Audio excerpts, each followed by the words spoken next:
ब्रियासिटी कलोड़ो colony में रस्ते वेंदड़ शहरी सागर सियाल सां मुबैना तौर बासरनि जो हमलो पिस्टल जा कुंडाक हणी शहरी के रतो रत करे छॾियो। थाणे ते एनसी दाख़िल मेडिकल लेटर ॾेई शहरी के अस्पताल मुंतकिल कयो वियो। इन सिलसिले में ज़ख़्मी सागर सियाल एहतजाज कंदे ॿुधायो त शहर जे वार्ड नंबर 1 जो रहवासी आहियां।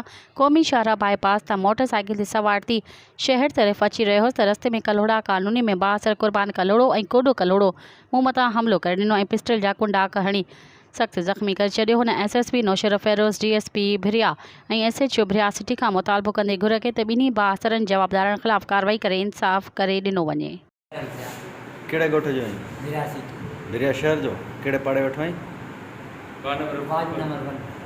हिकु छा मोहल्ला में? अच्छा, छा मसइलो थियो आहे? गाड़ी था किथां पिया अची? बाईपास का गाड़ी था वेचा कुर्बान कलोड़ो हा कोडू कलोड़ो हा ये पोया धक्का छा छो धक्का आहिनि? अच्छा चली ॻाल्हि इहा आई मां हे पाण में पहिरियां हुते थी पई हुननि जी फॾो थी पियो छोकिरनि जो हा मार हुननि खे छॾाइण ई कई हा त माना हिननि बसि ॻाल्हि न को ॿुधी न को छा न को सम्झनि बसि मूंसां हर भर शुरू थी विया वेठनि छा जा धक्का आया अथनि तोखे?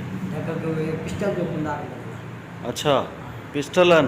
मज़ीद ख़बरनि ऐं तफ़सीलात लाइ विज़िट कयो असांजी वेबसाइट www.awamiNewsHD.com ऐं ॾिसंदा रहो अवामी न्यूज़ HD।